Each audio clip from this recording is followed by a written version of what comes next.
L'avantage du premier entrant, aussi appelé avantage du pionnier, désigne un ensemble d'avantages supposés dont bénéficierait la première organisation à rencontrer le succès lors de l'introduction d'un produit ou d'un service innovant. Le concept a émergé dans les années 70 et 80 et a notamment été caractérisé par David Montgomery et Marvin Lieberman en 1988. La constitution d'un avantage du premier entrant serait déterminée par une modification de l'environnement du marché, générant, par chance et par les compétences d'une organisation, une opportunité pour le pionnier.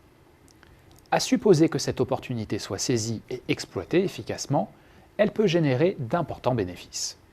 Montgomery et Lieberman ont identifié 3 grandes sources non exclusives d'avantages du premier entrant.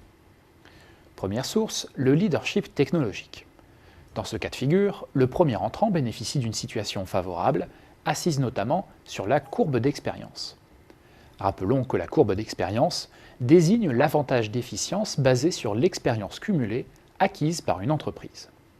Cet avantage d'efficience est parfois renforcé par des brevets critiques ou par un effort en recherche et développement nécessaire de nature à dissuader les suiveurs.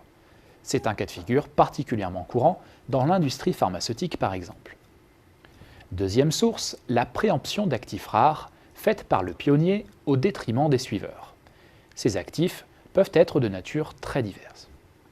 Citons par exemple la main-d'œuvre dans certaines industries de haute technologie où il existe des pénuries, l'accès au rayonnage de la distribution pour les produits de grande consommation, ou encore l'emplacement du point de vente pour les commerces. Selon la nature de l'actif, le premier entrant peut toutefois voir son accès préférentiel à la ressource rare menacé par les autorités de la concurrence. Troisième source, les coûts de migration d'un produit ou d'un service à un autre. De très nombreux marchés sont caractérisés par des coûts de migration élevés, expliqués notamment par un déficit d'information du côté des acheteurs, des aspects contractuels ou l'existence de standards concurrents. C'est un cas de figure récurrent des industries du logiciel notamment. Le concept d'avantage du premier entrant reste toutefois controversé. La question de la mesure de l'avantage, par exemple, est délicate. Faut-il considérer les niveaux de rentabilité, la part de marché, ou alors la capacité du pionnier à durer dans le temps?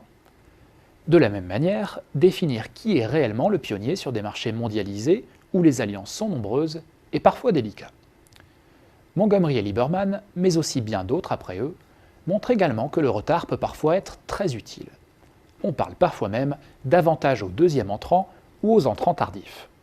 Ces derniers peuvent notamment capitaliser sur les investissements effectués par le premier entrant, sur le modèle du passager clandestin, qu'il s'agisse de technologies non brevetables comme d'évangélisation du marché. Ils peuvent également apprendre des erreurs du premier entrant pour développer une offre plus adaptée, voire développer une offre différente, telle que l'avantage du pionnier devient caduc, voire handicapant. Le concept a toutefois connu un fort regain avec le développement de la recherche sur ce que l'on appelle les effets de réseau. On parle d'effets de réseau quand la valeur ou l'utilité d'un bien ou d'un service pour un utilisateur dépend du nombre des autres utilisateurs ou d'autres parties prenantes utilisant ce service. Ces effets de réseau peuvent être directs quand la valeur pour l'utilisateur croît directement avec le nombre d'autres utilisateurs, comme par exemple un service de messagerie. Indirect quand la valeur pour l'utilisateur dépend aussi de l'offre de services et de produits complémentaires au produit cœur, comme les applications pour smartphone. Croisé quand la valeur pour l'utilisateur augmente avec l'importance d'une autre population bien distincte, comme les places de marché en ligne telles Amazon Marketplace ou eBay, intermédiant la relation entre vendeurs et acheteurs. Ces effets de réseau peuvent se cumuler et déclencher d'autres avantages aussi puissants. Sur les marchés où ils jouent à plein, on constate de forts degrés de concentration, des marges élevées, des coûts de migration importants et la possibilité pour les opérateurs dominants de verrouiller le marché. Le premier opérateur à atteindre une taille critique sur de tels marchés semble ainsi disposer d'un réel avantage du pionnier.